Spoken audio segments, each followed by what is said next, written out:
Welcome to Inside Aesthetics, the world's leading podcast for injectors and aesthetic businesses. I'm Dr. Jake Sloan, an aesthetic doctor with over 16 years experience in facial aesthetics. And I'm David Siegel, an entrepreneur and business mentor with over 20 years of experience in our industry. Our podcasts are aimed at industry professionals, and any information or advice given is general in nature. You should consult with a healthcare provider before undergoing any treatment. You can also subscribe to us on Patreon for on-demand content for injectable and business education.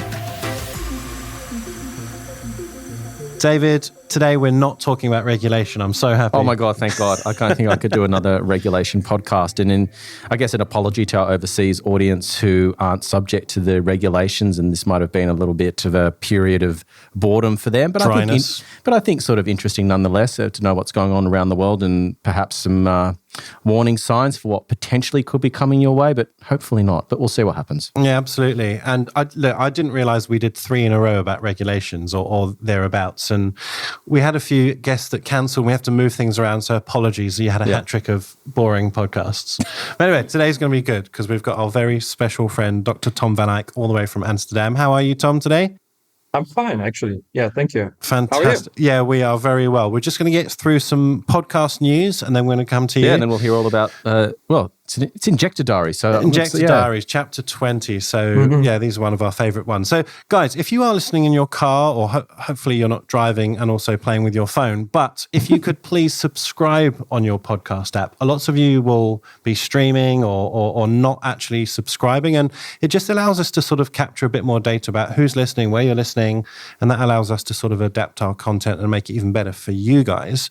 So if you just do that on your Apple or Spotify app, if you could also be kind enough to leave us a rating, that really helps us with our ranking. Yeah. And if you want to make it 5 stars, then I'm not going to argue. Yeah, tell us how fabulous we are. If you've got some constructive feedback, we take that on board as well. Yeah, write something as well. That would be great. And also, if you're not following us on Instagram, please do so. We'd appreciate your support. Again, it just helps us get an idea about who's listening so we can tailor content to whoever's listening and relevant to where you are in the world or what issues are important to you. Yeah. Inside Aesthetics Podcast is the handle. Yes. And obviously the links are all down below. Yep. And then finally, we always do this. We plug our Patreon. If you don't know what Patreon is, it's an app that you can download on your phone.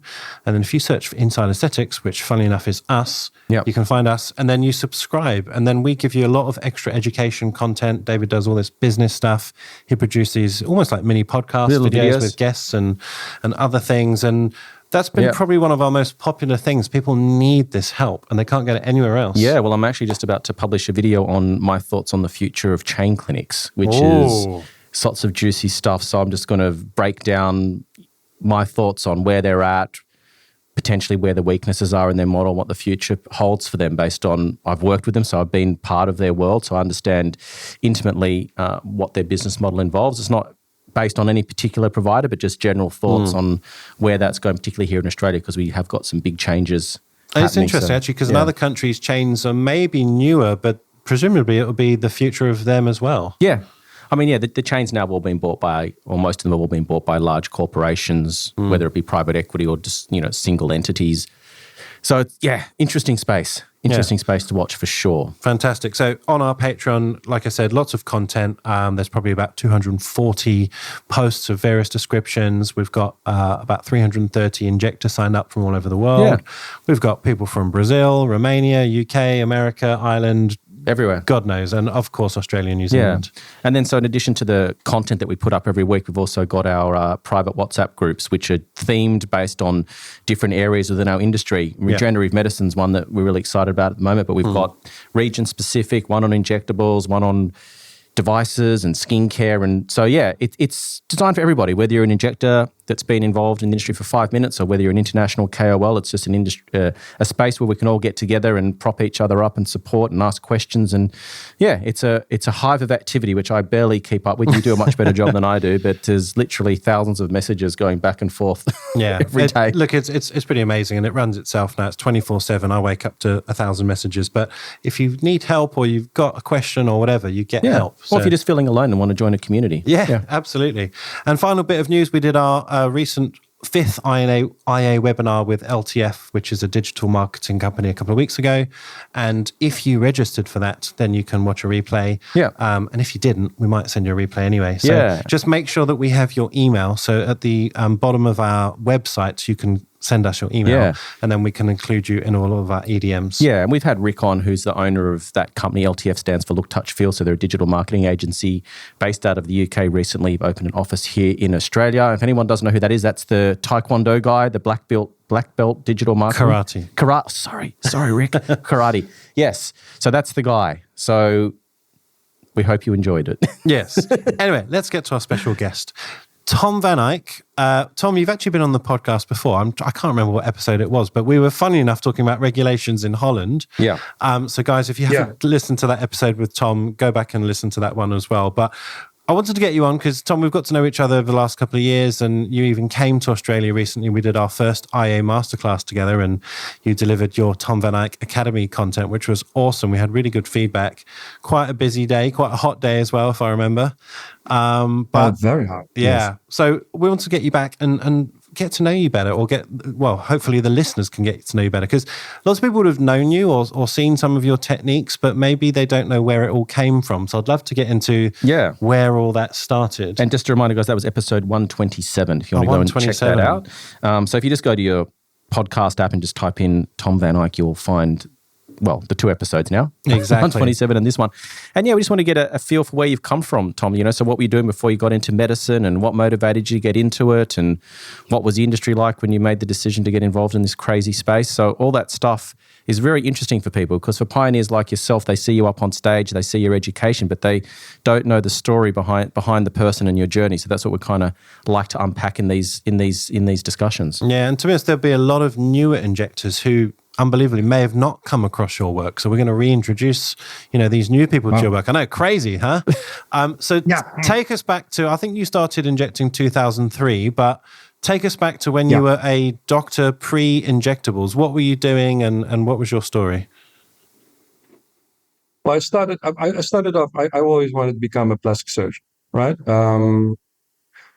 Or doing something with industrial design or marketing, like somewhere on the crossroads of art and science, really. So my first job within the medical business was cardiac surgery, and I really, really loved being in the OR. I loved the 5-hour intense operations, and I love my job, but I needed to get ahead. I needed to pursue my dream to become a plastic surgeon. So I quit after 2.5 years. Then it was extremely difficult to get a position within the plastic surgery community. So I decided at one point to just offer myself pro bono for like 2 days a week, and then making money working for the government 3 days a week in order to get my foot in. So that took me a year. Then I got a regular position at that hospital. But still, again, I didn't get a trained position.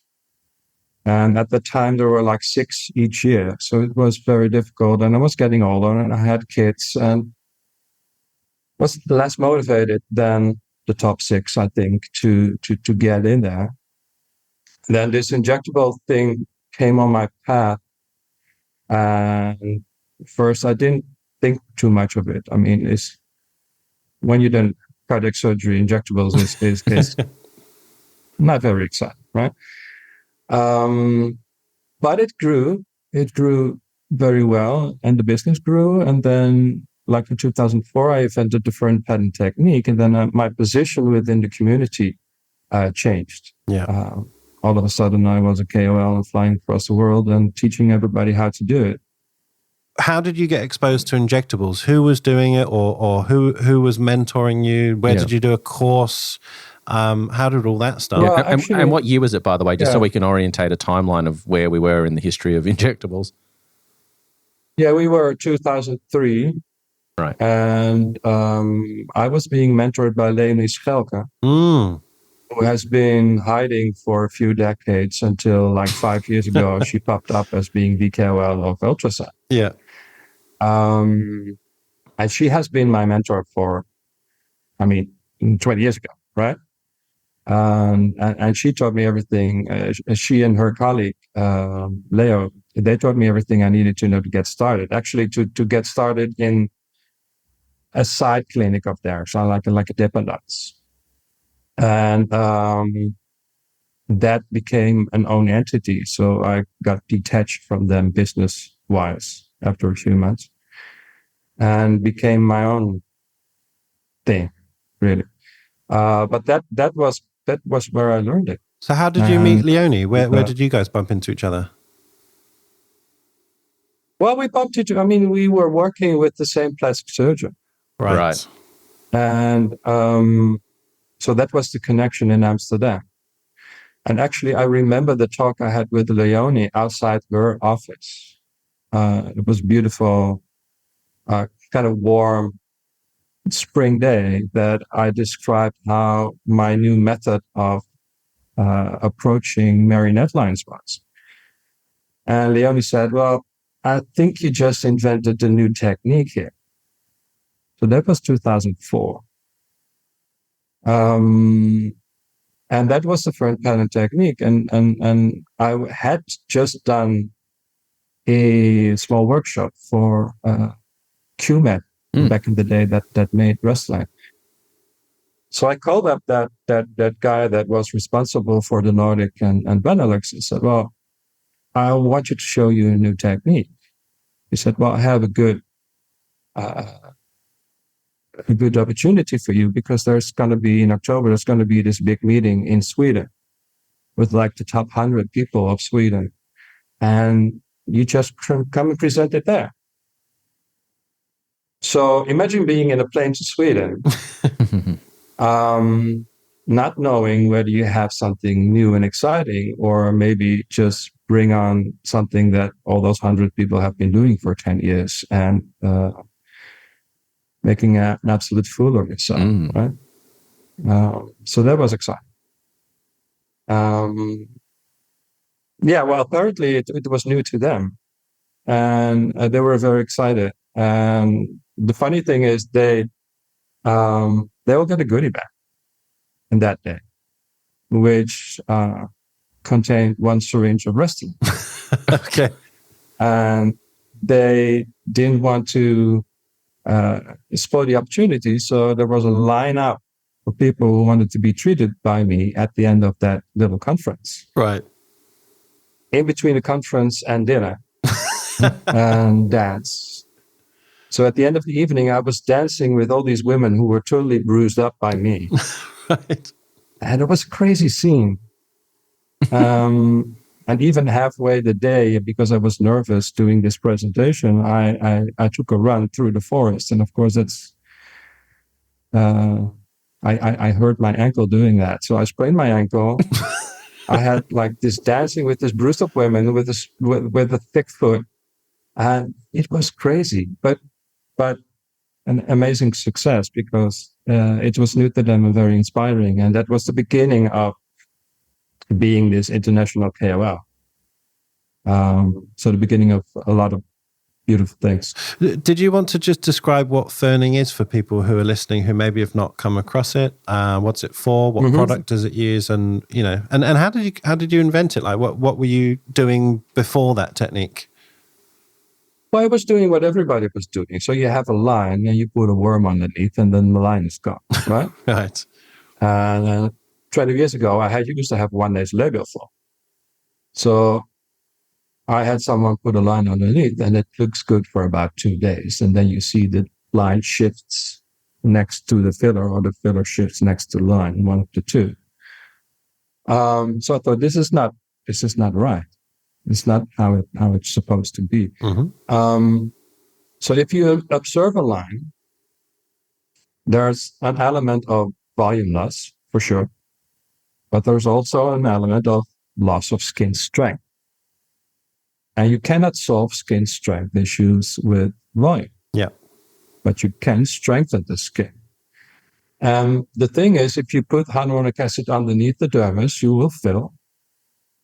And if you put it in the dermis, you will strengthen the dermis. Yeah.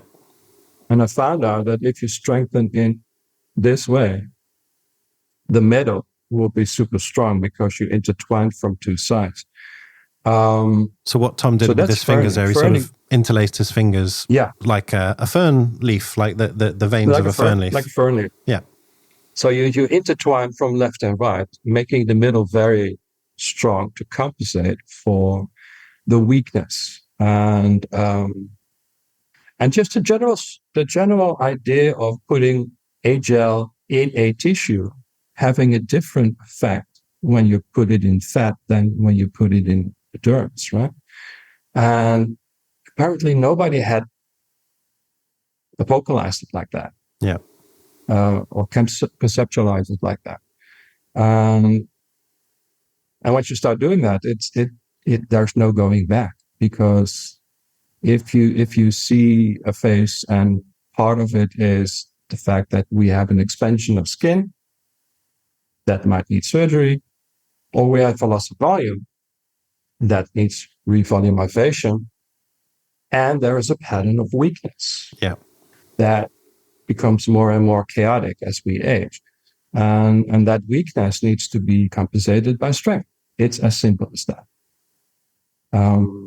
But of course, it takes a lot of effort. It takes more time. It's not the fastest way to make money, because we get paid by every syringe we pump into a face. So it's challenging in a way that you're challenging yourself in patience and stamina, because if I spend 10 minutes more with this one syringe, I will have a better result. So in the end, it's mostly the patient that is the first one who wins. But I think in the end,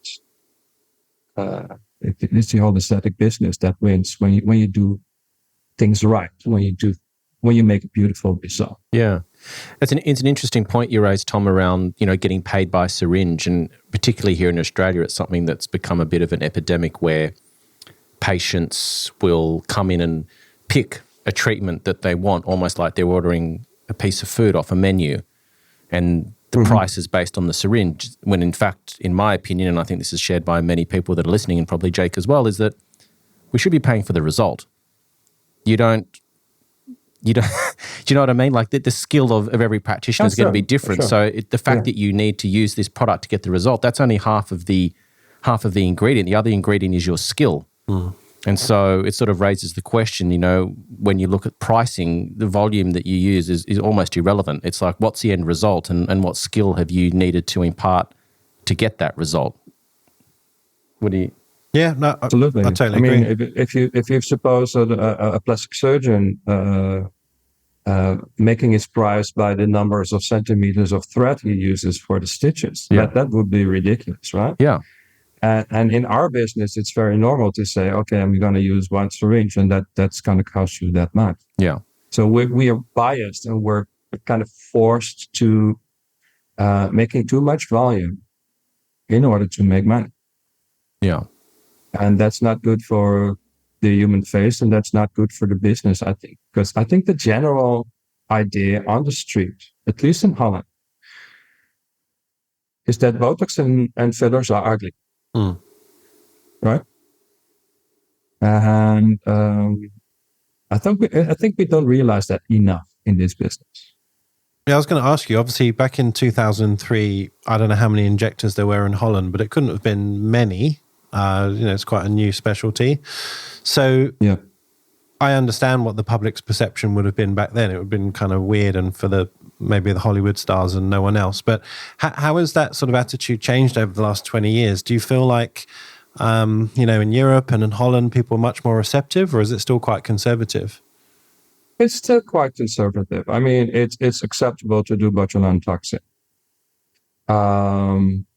But the thing is, with fillers, the ugly results you see out there, they draw the attention, and the beautiful results you don't see. Yeah. Right. And there's this strange two concepts that if we see a beautiful one, like a Miss Venezuela, for instance, right? That has been tweaked. So we all accept that. And on the other hand, we think that in general, interventions like botulinum toxin and fillers are ugly. So how do those worlds come together? I don't know, right?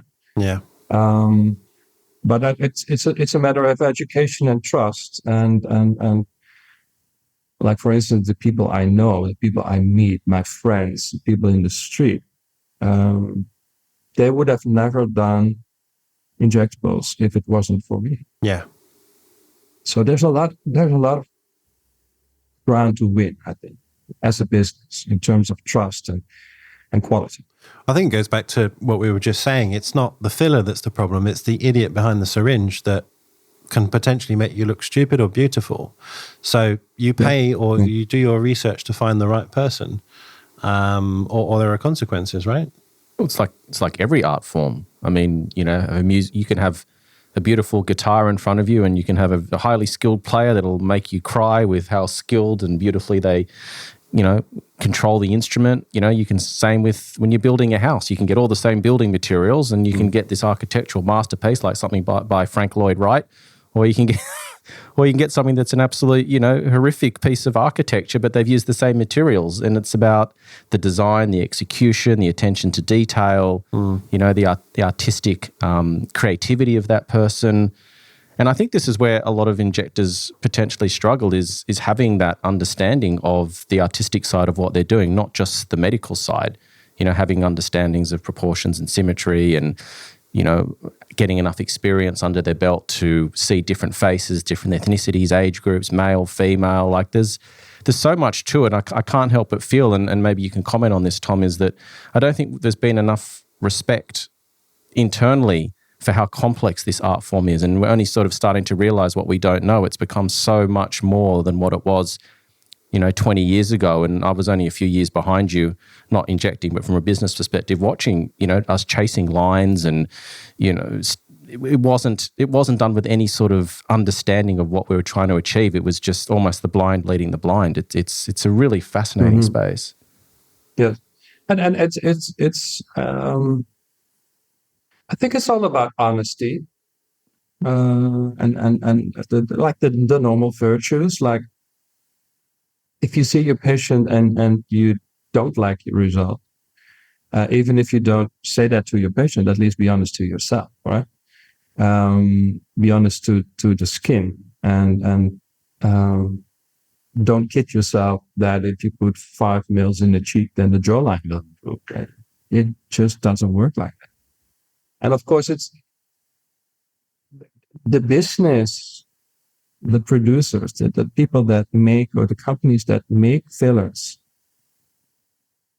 they're not accountable for the results. They look at the Excel sheets and they look at how many syringes can we sell. And that is a bias that is not leading us to beautiful outcome. That is a bias that leads us to putting a lot of material in one phase, because that seems to be, on the short term, it seems to be a way to make more money. And I think that if you put less material in a phase, but you do more phases, and you can actually promote this aesthetic business, I think in the end we will all win. I was going to say, David and I were talking offline just before you came on, and we were sort of debating. Well, you present your debate to Tom, and I want to hear what he says. Well, as we sort of mentioned at the top of the podcast, we've had some, and sorry guys, we're talking about regulations again. We've had a lot of restrictions placed on the way that we advertise our services here in Australia. So we can't use price lists anymore. There's a lot of regulation around how you use before and after photos.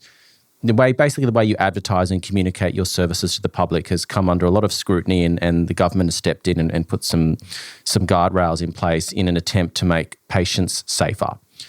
And I was having a chat with Jake around, we've got all these restrictions between the communication that happens between nurses and doctors and patients, but we've got pharmaceutical companies that potentially, just hold on a second, my cat snuck into the room and is tearing destroying up. My trainers.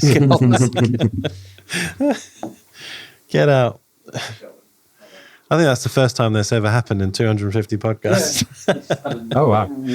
What was that word I get up to? So we've got situations where, and this is not a dig at any particular pharmaceutical company. This is just a phenomenon that happens in our industry. So I'm not and all countries. All countries. I'm not finger pointing at anyone in particular. Yeah. It's just a phenomenon where you've got different companies that will give you different levels of buying power depending on how much you're buying.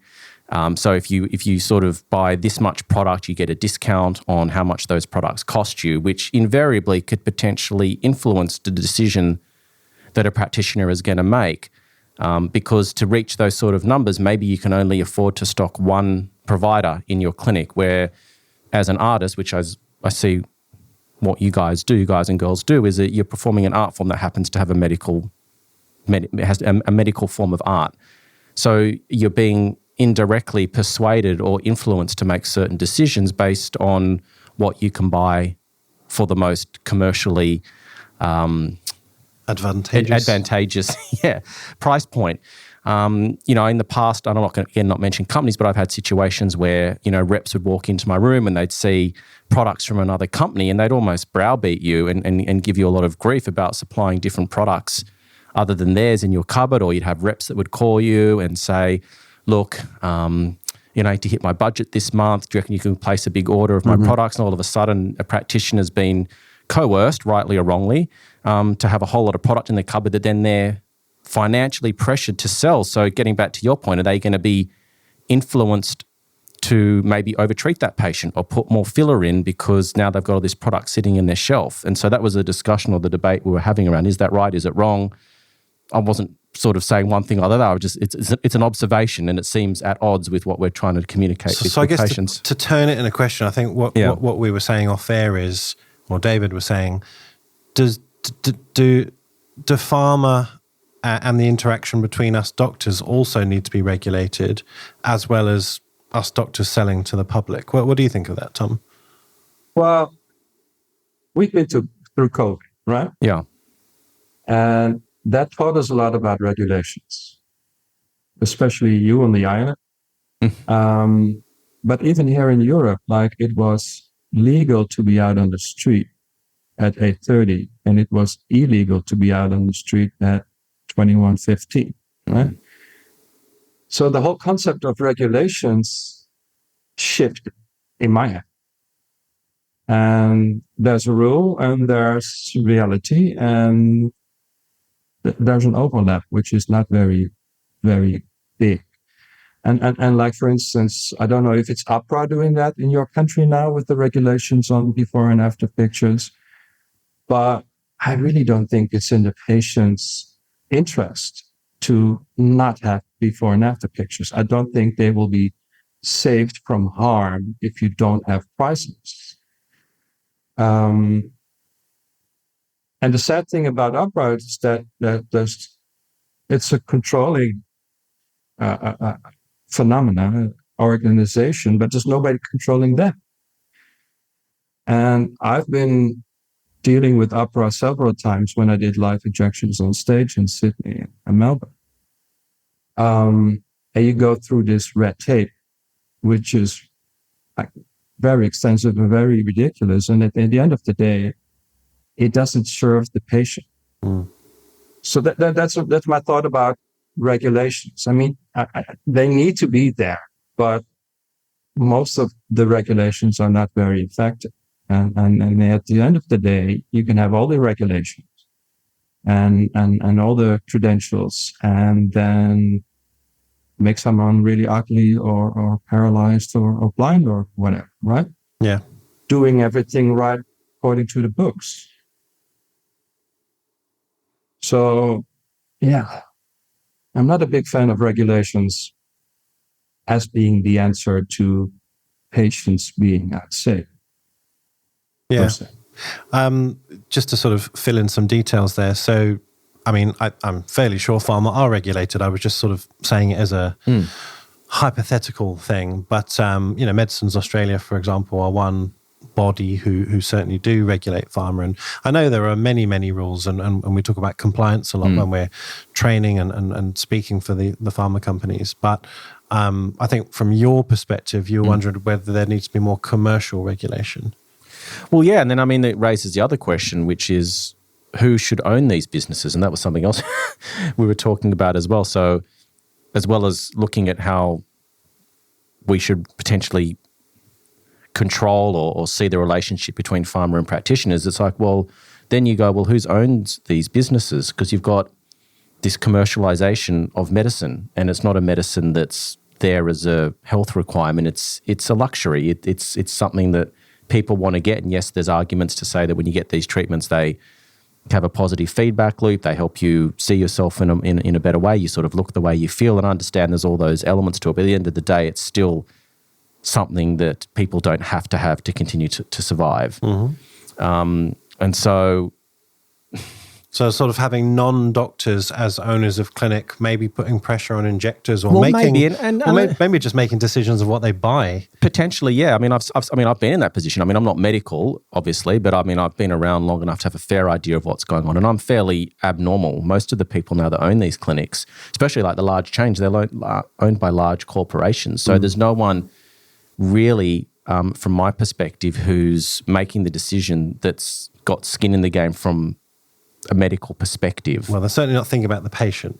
Yeah, and so I guess that raises the question. I mean, it gets really complicated because there's pros and cons, and I mean, you've got people who are medical that have no idea about business, and they run horrific businesses, and they don't have processes and systems in place, and that's not good either. Yeah, I think potentially raising more questions than answers. Yeah, how does it work in Holland, Tom? Can you own a clinic but not be a doctor, or do you have to be a doctor?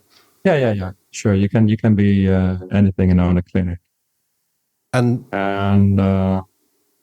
like everywhere in business, if you're incapable of really performing a specific task, you can own a business, right? So if you're not a doctor, if you're not a cook, if you're not anything, at least you can start a business and hire people to do it. Yeah. I'm not sure if the answer to the things we fear, like the patient's well-being, is answered by the ownership. I think it's a struggle you go through yourself as a doctor every day, every second of what you're doing. Is this injection I'm doing, is that good for my wallet, or is it good for the patient?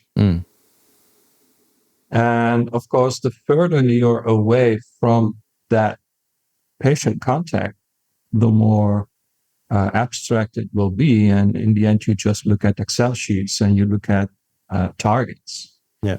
And like the industry has targets, right? If you have, when you talked about that rep that needed for that particular month needed a certain amount of sales of fillers being of sales. That is wrong. Yeah. I think. I mean, as an aim, I aim at patients being happy. Whether I make 4,000 a day or make 7,000 a day. In the end, that's not my goal. Yeah. I need to make beautiful things to make people happy, and then the money will follow. Correct. Right? Yeah. Yeah, we've said that 100 times on this podcast. Yeah, it's just about having the right focus and getting back to why you got into this industry in the first place. Why'd you get into medicine, or why'd you get into nursing? It was to help people. That was the primary motivator, I would think, for most people that go through that rigorous training and all the sleepless nights and night shifts and study and sitting exams. It's not easy. Yeah. And so I think the motivation is to help people. And somehow I think maybe that's been forgotten, as you said, Tom, is that the money becomes the primary motivator rather than the outcome of providing happy patients, good results, safe treatments, building that relationship. And so maybe the question I would ask you is, you got into the industry when it was fairly new. So obviously you came up with a great technique. You put yourself on the map. You're now a well-recognized key opinion leader globally, and you've got a big reputation.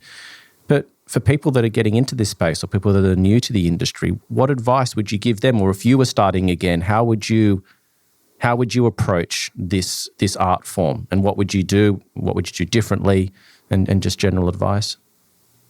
I would focus on people close to you. Mm-hmm. So like treat your mother, treat your sister, treat the people in the street, and be sure that when you encounter them at Christmas or doing shopping, that you can be proud of what you've done.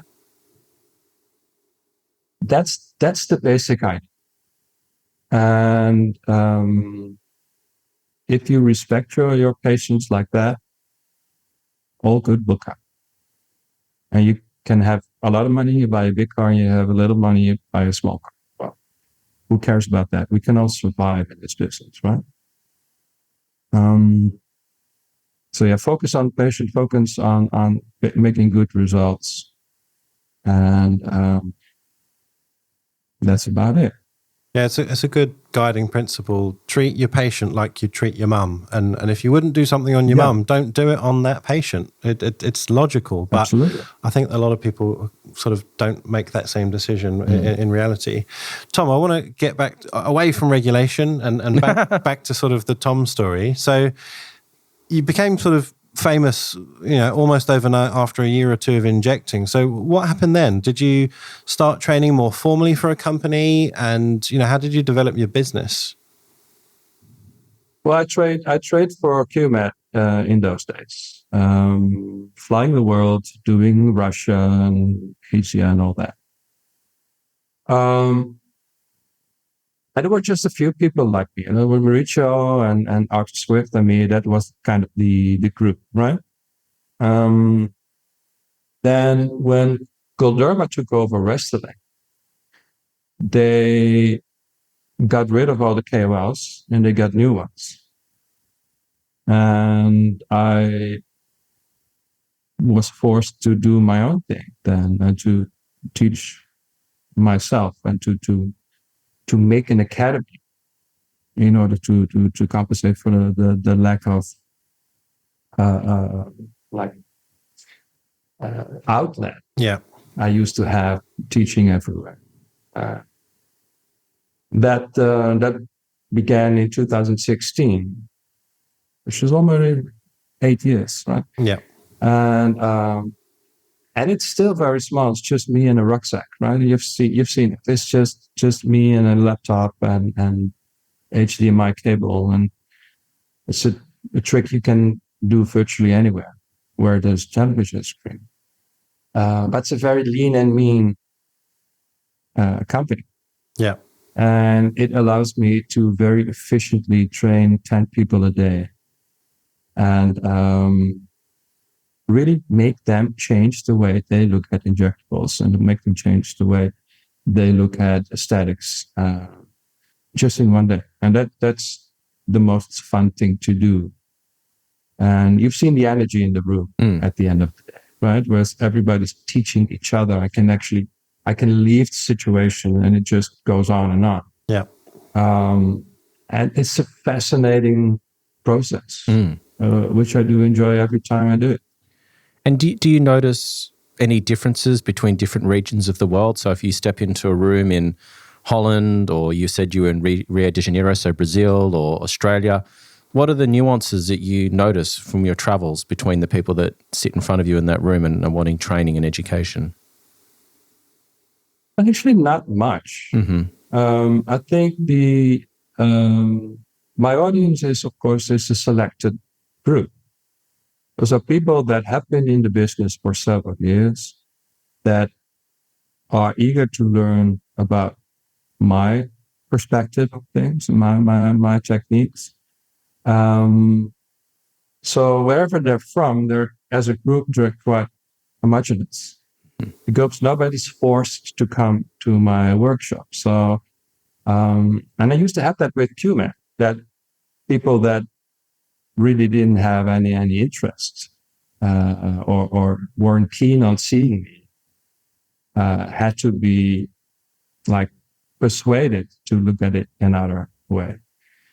And I remember in Canada with Arthur Swift, who was quite reluctant to go to this workshop, and of course it's fun to see someone like that who's very well respected in that business, even then in 2005. is really intrigued by a new idea where he didn't expect it. And now my audience are people that already know that what they're gonna get, right? So it's a very homogeneous group, actually. Yeah. Well, you said they're self-selecting. So, yeah. Yeah. You said earlier that obviously too much volume is bad, and Europe's maybe a more conservative look. But when you go to countries like Brazil, Venezuela, other countries, what do you feel when you see injectors who are clearly maybe liking a bit of too much filler? And we see it every conference we go to. We see some strange faces. Let's just be honest about that. What do you feel about that? And what do we do about that? Because it's actually a problem, because these people are walking adverts of our industry. And of course, this sounds extremely judgy. We've all got different taste and different aesthetics, but some people do look unusual. I think we just have to just agree on that. So what do you as an international KOL suggest? Well, it used to make me pissed off a little bit at a certain point. Now I'm older. Now I cannot be bothered. If people want to look like that, fine. I cannot be opposed to anyone looking that strange. And as I said, those are not the people that I meet in my workshops. That's a selective group. Like the really overfilled ones, I don't see them. Yeah. Unless, like, if you go to Monaco, for instance, you see them in the Buddha bar. But other than that, I think my audience is pretty normal in that respect. Yeah, they sort of self-select because they know, you're offering pretty natural results. Yeah. In Australia, Tom, we've seen a pretty big decline in filler usage in the last 12 to 24 months. I'm hearing figures of anywhere from 20 to 40% from potentially various pharma companies to even just individual injectors and business owners who said there's just been a massive decline. And it seems to be driven by two primary factors. Number one is economic conditions and people tightening their budgets, not being able to afford. So if they've got to choose between filler and tox seems to be the one that people will hold on to, just from a monetary perspective. And then there's been questions raised around, well, fillers long term, are they exactly what we were told? Are they lasting longer than what we thought? Are there issues when it starts to break down that it migrates and continues to be hydrophilic over time, and you start to, in the long term, start to get people that don't like the way they look. They get like this sort of puffy kind of aesthetic, especially when you look at the cheeks and the under eye area where the skin can be quite thin. So just wondering if you noticed any similar trends either in Holland or around the world, and what your thoughts are on that. I'm growing still. And I think that looking at the numbers of fillers that have been sold doesn't say much about the number of patients that are happy. Mm-hmm. So that's a bias in looking at the results that comes from the industry. Mm-hmm. And you can have many more happy patients with selling less syringes. Yeah. And I think the era of injecting 12 syringes in one phase in one go is kind of over. And it doesn't mean that the industry is collapsing. It might be that the industry is just getting more educated and the audience are more keen on having a natural result. So it might be good. So it's just the way you look at it that doesn't give the whole picture, I think. Mm. What do you think of, obviously Leonie's your mentor. She's leading the work in ultrasound and aesthetic radiology. I mean, I don't know if you've ever played with ultrasound yourself, maybe, but what do you think of that research that Leonie's showing that, a lot of the problems are from filler just being placed in the wrong layer, like in the SMAS or in the muscle when, injectors are aiming for the deep fat, or, they're just too superficial. They're saying they're deep, but they're too superficial. So it's not even the filler that's the problem itself. It's actually the injecting and maybe the tools that we're using to inject. You sort of put a needle down onto bone, but as you do a bolus, that filler comes back up through the channel of least resistance back into the superficial layer if you're not careful. So I think Leonie's work's really important. But what do you think about that? Because, you've been injecting for 20 years. Well, the superficial fat is an area where I have not been for a long time. So I like the deep fat pads. I like the supraperiosteal revolumization. I like the volume on the orbital rim, but I don't take a cannula and go in the loose connective tissue subdermal to fill that out. So the biggest issues you see nowadays with that, I don't have them in my clinic because I'm so much more superficial, I'm so much more dermal with my strengthening. And I do volume, but it's very limited in positions. So I do volume there and there and there. So you've pointed to piriform fossa, zygomatic eminence, and sort of mandibular ligament. Yes, and some temples, for instance. But I don't take a cannula and fill out an entire cheek in superficial fat, loose connective tissue. So I don't have that overfilling. I don't have that migration in my clinic. And I think I don't even have the need for ultrasound as much as people who are in that layer, more than I do. And when I do Sculptra, that's the only time I'm in that just underneath the dermis, in that superficial layer. And of course, the whole ultrasound story came from the side effects from the permanent fillers, which was a tremendous learning curve, unfortunately, but fortunate for on the other hand. And I applaud Leonie for doing all that work and doing the research and she's the star now that she really deserves to be, because she's famous now, but she was good 20 years ago. Yeah, shout out to Leonie. She was on episode 175 if you missed that one. Yeah. So, yeah. You brought up Sculptra and collagen stimulators. So where do they fit into your arsenal when you're looking at a face and you're putting together a treatment plan or a pathway for a patient? Where do you sort of fit those into the equation? Because a lot of people haven't had a lot of experience with them. I mean, Sculptra's been around for 20 years. Not new. You've obviously got products like Radius that are out there as well. But where do you sort of position collagen stimulators, and when do you make a decision on dermal filler, collagen stimulator, and so on? Well, as we age, the entire skin gets more loose, right? So we lose collagen. So it does make sense to, at some point, preferably before you hit your 50s, as a woman, to make that collagen grow. On the other hand, we do have patients that complain of having downward turning mouth corners, and there's labial folds and sleep lines and all that, of which we do that they don't respond very fast or very efficiently to collagen stimulators. So where I position it is my favorite treatment at the moment is doing a full face Fern. So taking away all the irregularities in the dermal strength that had been acquired over the decades. And in the same session, flood the subdermal tissue with Sculptra to make sure that the entire skin gets this boost.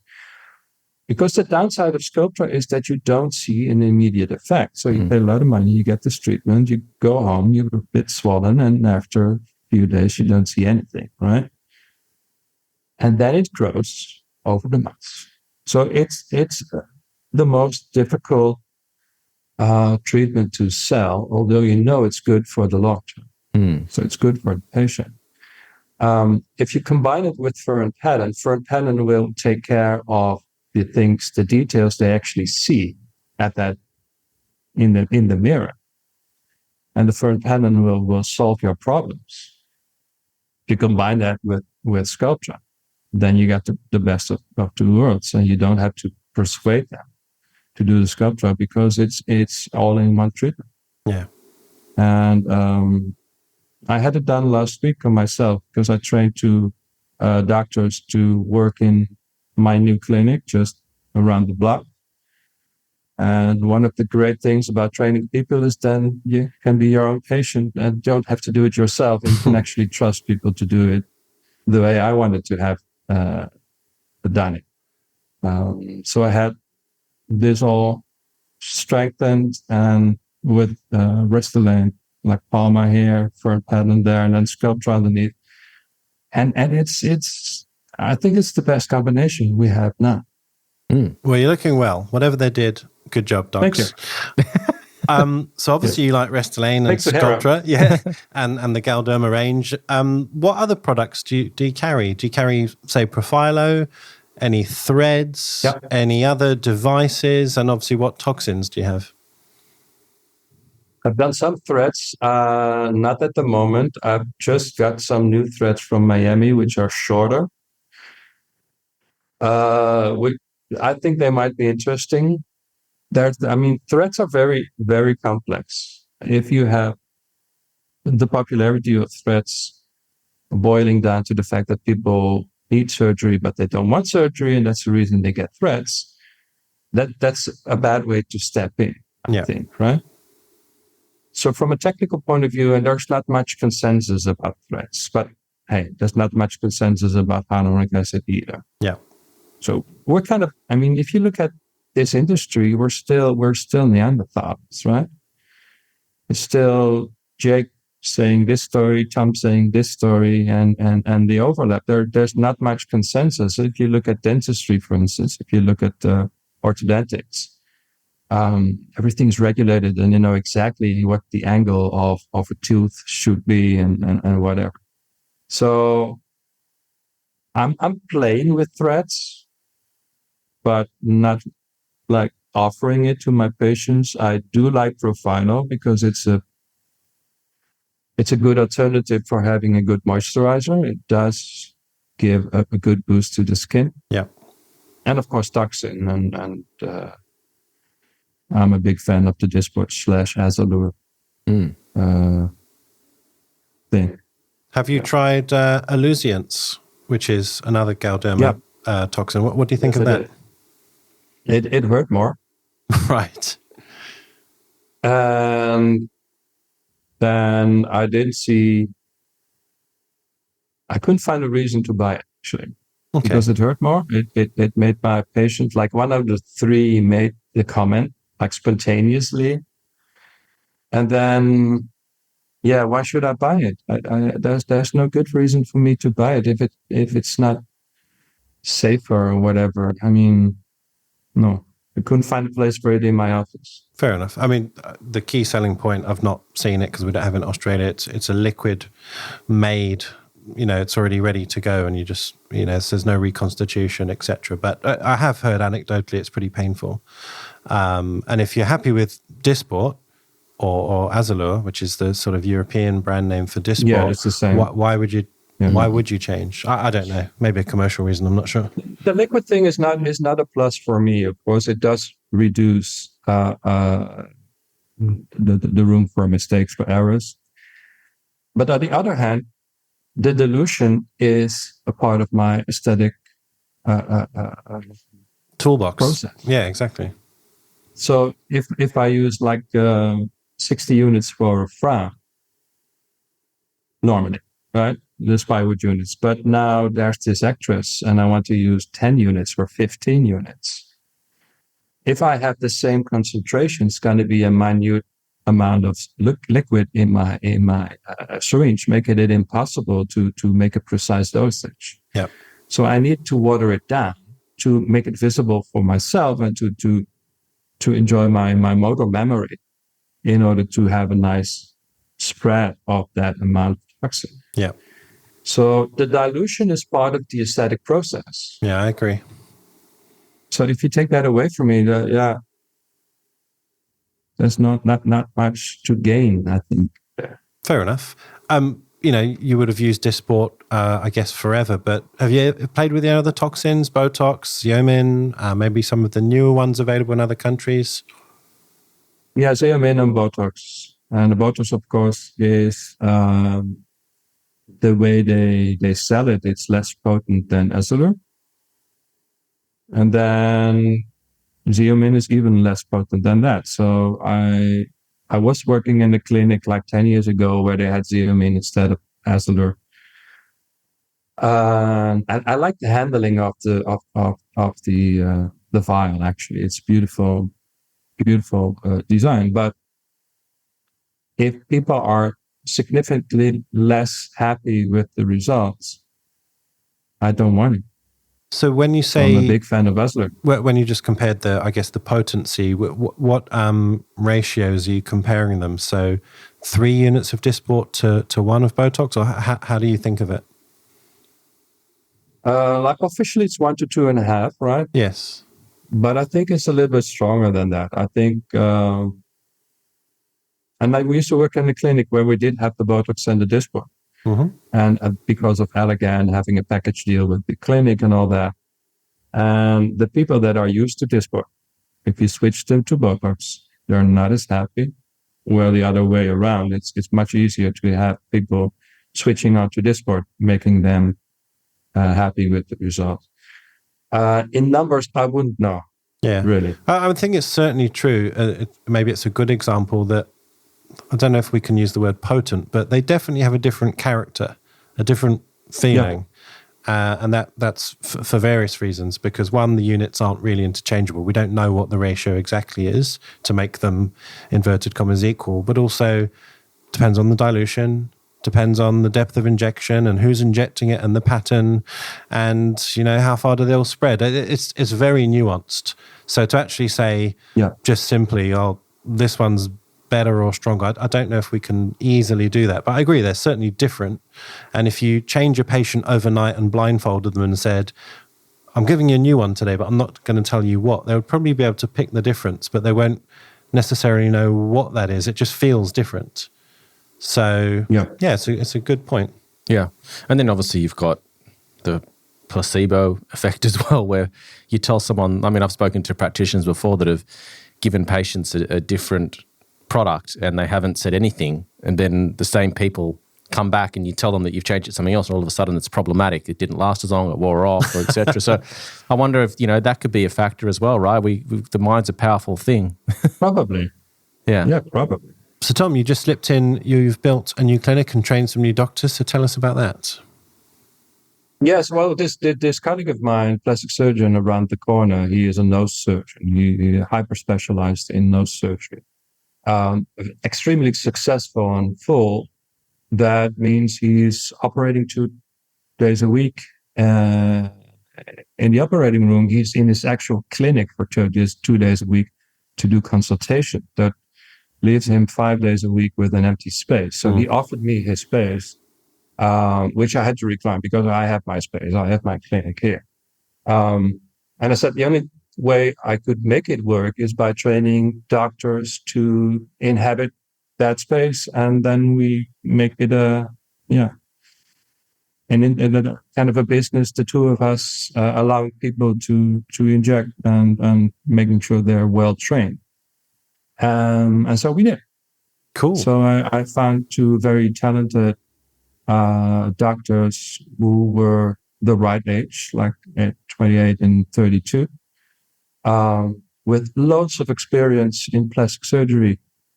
So excellent dexterity and a good set of brains and good morals, as we discussed earlier. Then all I needed to do is to teach them how to inject, and that takes a few months, and then they're better than 90% of what's out there in the field, right? I was going to say, what do you think good training means? Like, obviously you've got some skilled doctors and it's just you training them. Maybe it's a little bit more focused, but if someone's listening who's just started, what would you recommend that they do to train to some sort of level of competency? It's all about the truth. It's all about look at the tissue, look at what it's actually the outcome of your doing, and no trickery, no big bump on the head to make sure that the chin is realized or anything like that. Right? I mean, there's some weird stuff out there, and it's fun. We are like in this app group and also on Instagram, and they sent me snippets from doctors all around the world educating the audience that if you want to do nasolabial folds, you have to fill the cheeks first. And they say, yeah, that's not right, is it? No, that's not right. No. Because I'm really like the daddy, and they're in this world out there looking at all those advice, checking it with me, and it's a fun position to be in. Yeah, mentoring's fun if you've got good mentees. Yeah. If you've got bad mentees, it's a bloody nightmare. Oh yeah, yeah. Yeah. So when it comes to training, where would you say people start? I know you said, start with the truth, have good morals, be honest with your patient, look at the tissue. But in terms of how people acquire this skill, if we look at, say, toxin and fillers and how long it takes to master these things, do you think that they can learn everything all at the same time? Do you think it will be beneficial to stage someone's development? And how would you design a program for new injectors if you were to sort of ask to create a syllabus? Well, I spent a few months just gathering information for sure. And then slowly start with your own patients and make sure you see them back every time. And you just be honest with what you see. And if you try to make an eyebrow lift and the eyebrows goes down, just acknowledge that and look what you've done. And for me, it's easy because I know what I think is right and I know what I think is wrong. So for them, having me as a mentor, I can say, okay, all that thing about the mid-pupillary line you cannot cross, that's bullshit. Don't listen to it. So there's a lot of information which I think is misinformation, which makes it easy for them to skip like 80% of what's out there being sold. And the truth is not that difficult. It's not that complex. And of course, you got anatomy and all that stuff, but it's not that difficult. It's just injections, guys. I mean, the problem is that good mentors are extremely hard to find. And on the converse side, you've got social media where I don't agree with it, but I'm not going to knock injectors for doing different types of content. But there's a lot of injectors teaching people on Instagram how to inject. And I'm like, well, yeah, but you're not teaching people unsafe techniques. You've been doing it for 20 years. Whereas, like you just said, you've got people saying stuff which is nonsense. And so more influenceable injectors are confused and potentially going to do dangerous things.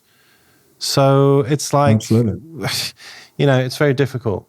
I mean, I'm not saying that we shouldn't use platforms to educate. I'm not saying that, but you've got to be really sure that you're right before you do that, I guess is what I'm saying. Yeah, that's complex because you see people that are educating 24/7. And then the question rises, well, if you're educating all the time, where's your experience come from? Yes. Right? Yeah. I don't know. I don't have the answer. Come to me, everybody. Yeah, that's impossible, right? Well, you can do the online course for starters.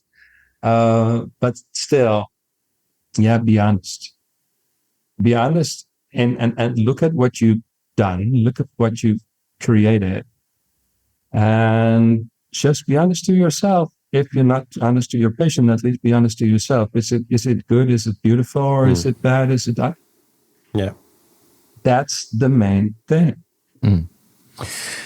So if you had to predict where the industry's going over the next 5 to 10 years, I'd be interested to know your thoughts on that. We've seen a lot of interest in the regenerative space and, we've got exosomes on the market. They're not so new around the world, but relatively new here. We've got polynucleotides, we've got stem cell stuff, separately from what's going on with exosomes. Is sort of everyone's starting to realize, the benefits of, infrared saunas and peptides, and like we're just starting to see now everything coming together. So I'd be interested to know what your thoughts are on the regenerative space and sort of where you think that's going to take us as a I guess, an aesthetic industry. Do you see us changing where maybe eventually aesthetic treatments are there for enhancement? They're not going to be utilized for the aging process because we'll be able to switch that on and off with things on a more cellular level. But just keen to get your general thoughts on the direction and future of the space.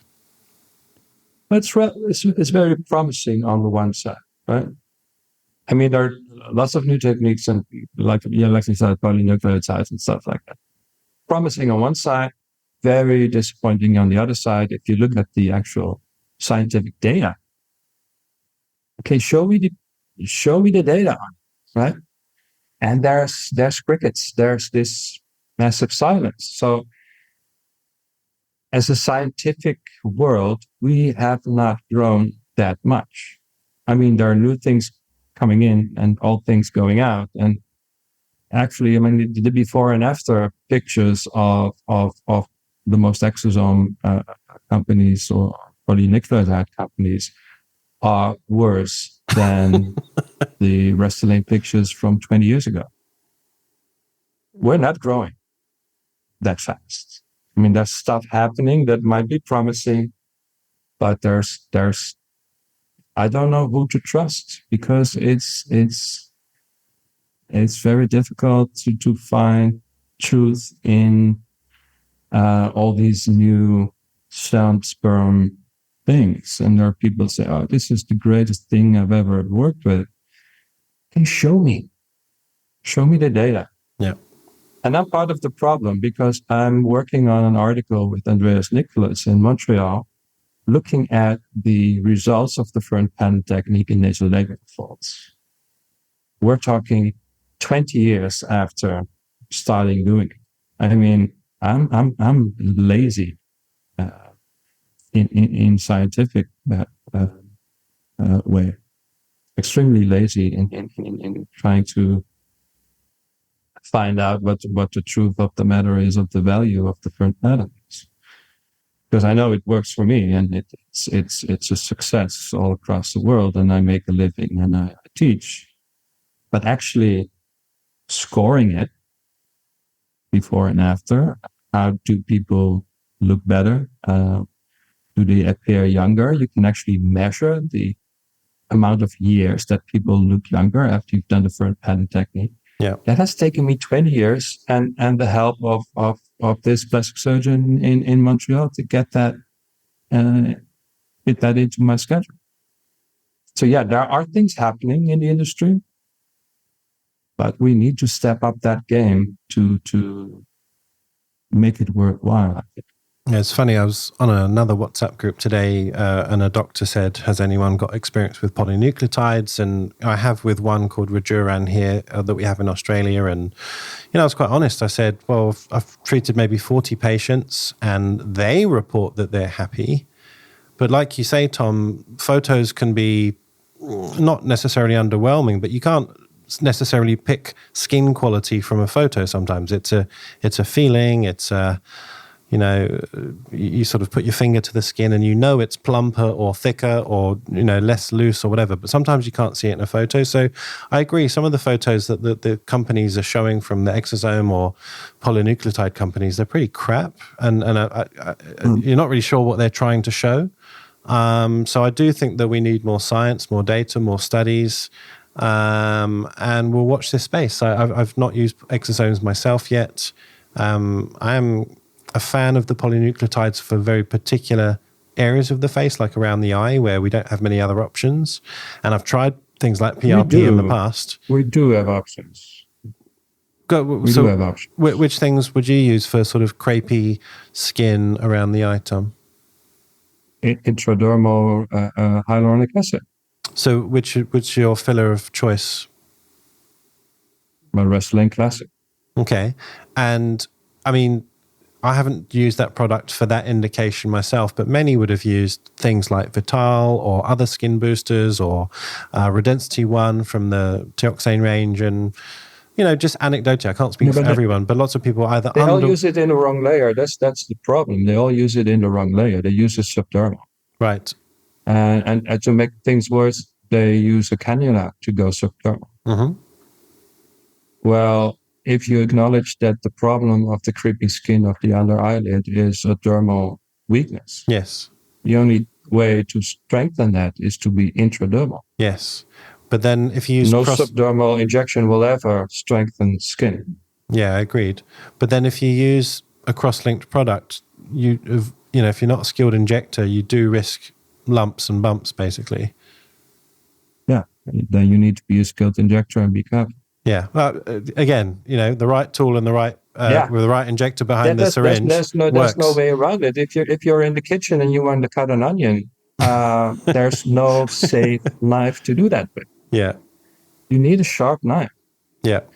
And if you want to strengthen skin, you need to be intradermal. If you want to be intradermal, you need a needle. You need a sharp needle. Yeah. And if you want to strengthen something, you need a strong hyaluronic acid. Because a weak hyaluronic acid might feel safer, but it's not effective, and it will flow away to loose connective tissue underneath and will just add on to the swelling. Yeah. And the Tyndall effect, where all you need is collagen stimulation on a very local level. So you need a strong HA. Yeah. I mean, and even Galderma doesn't understand that, right? Yeah, I agree totally with what you're saying. I'm just using a different product, which so far I'm really happy with, which is the polynucleotide. But same premise, you're trying to strengthen the dermis with something, at the same time avoid any complications like swelling, puffiness, Tyndall, and anything else. And that's kind of the beauty of the polynucleotide, is it doesn't attract water. It doesn't have that rheology of a filler. It's different. It's a different product. So it'd be interesting to see longer term, what people report. But so far, so good. Right, we're going to ask, we've kind of asked some of our sort of ending questions for these types of episodes, but we've got a couple more. How many vascular occlusions have you had, Tom? And any disasters? None. So no vascular Zero. Occlusions in 21 years of injecting? In 21 years, no, nothing. Well, none that you know of. I'm sure you haven't. I'm just joking, but... No, none. Okay, fair. I'm not in that space. Yes. Like 90% of the injections I do is intradermal. Okay, fair. Which is about 50% of the material output is intradermal. Yeah. Because it takes more injections to be that superficial. Yeah. And the rest is on the bone or loose connective tissue, which allows me to aspirate and or wiggle the needle tip to make sure that I'm in loose connective tissue and not in an artery or foramen or some sort. You've just reminded me, one of our listeners did ask us to ask you a question, and you've sort of half answered it. Does he aspirate? And if so, yes or no, why?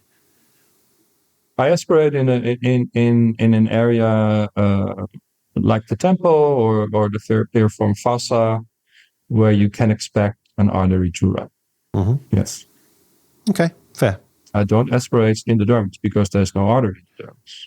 Do you? I don't aspirate if I do a frown line, for instance. I Fern it, and there's no artery in the dermis there.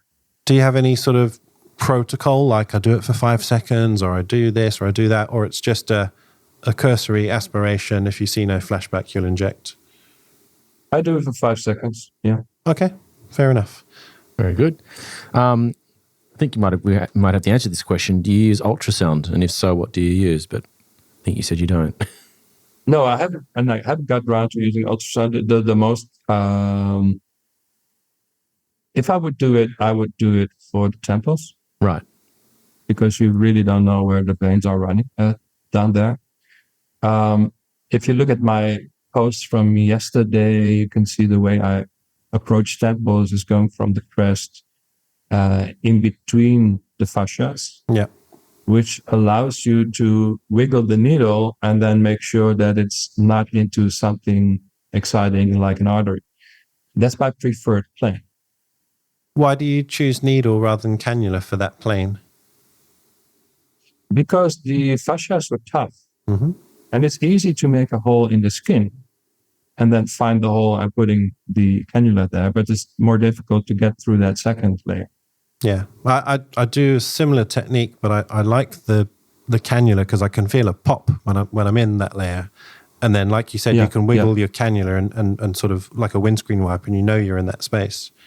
So, yeah. And you can actually feel with your non-dominant index finger, you can feel the difference between subdermal, which I don't like as a plane to leave hyaluronic acid in the temples because it's so visible. Yeah. And being under the fascia, which is a totally different feeling. Yeah. It's much more forgiving in terms of that gel to spread in a way that you actually want to spread. Fair enough. In that area. Now we have a final question. This was left by our last Injector Diaries guest, April Harrison from the States. And she said, what are you most proud of? I'm most proud of being honest, I think. And when I do things like this, or when I post on Instagram, I think about my children mostly. Like, would they be proud of me doing that? And that's more important to me than 32.9 thousand followers. Yeah. So yeah, that's it. That's a really good learning point for new injectors who might be starting on their journey. Having got to know you, Tom, over the last couple of years, I've always appreciated how open and frank you are. I mean, it might be the Dutch in you as well. But, you know, you're an uncompromising but fair person. You're honest. And, you know, if you can translate that into your injecting, I think you'll go far, you know, if you're listening to this. Because, you know, like you said, throughout this podcast, be honest with yourself. If you're not happy with the work, even if your patient doesn't say anything, you've still got to do the right thing and sort that out for that patient. Yeah, it's time to realize that. And of course, I'm in a luxury position that if I have my patients, I still have a living. If I lose 80% of my followers because I post something they don't like, life goes on, right? Yeah. I'm not that vulnerable. And if I would be afraid to say what I want to say, then that fear is actually the reason to go against that and to be brave enough to say it. Yeah. Now, do you have a question for our next Injector Diaries guest, who we don't even know who it is yet, but leave something philosophical or interesting? Okay. What boundary would you like to have break next year? Okay, interesting. Broken next year. In terms of business or aesthetics or personal or emotional or... Okay, that's a good question. I like that one. Yeah. Perfect. Well, Tom, thank you so much for joining. I've been looking forward to catching up and getting to know you even more. I'm sure our listeners will get some value from that one. Yeah. Thank you, Tom. It's always nice to hear from pioneers that have sort of shaped our industry in some way, shape or form. And, you know, I think your children will be proud of you. And I think you've got a great legacy that you're sort of going to leave behind you at some point. And you've created a lot of great injectors around the world. And thank you for being part of our industry and leading with such, such a good, ethics and a moral compass. And I think we need more of that, not just in our industry, but in the world today. Oh, totally agree. Yes, and absolutely. When you're back in Australia next year, we'll do another course together. That was a lot of fun. I really enjoyed it. Get us some people. Get some classes full. I'm always eager to come. All right, cool. We'll speak about that offline. But thank you again, and have a great day. And I'll see you at the next conference, wherever the merry-go-round takes us. I'll see you there. Very cool. Thank you so much. Take care, buddy. Thanks Tom. Again. Thank you. For our latest news, follow us on Instagram at Inside Aesthetics Podcast. If you want to get in touch with myself or David, follow us on Instagram as well at Dr. Jake Sloan and David_Inside Aesthetics. Join our Patreon for invaluable business and injectable education. Get access to our global community of like-minded professionals, live and interactive Zoom sessions, hints and tip videos, webinars, and more. Head over to www.insideaesthetics.com/Patreon for more information.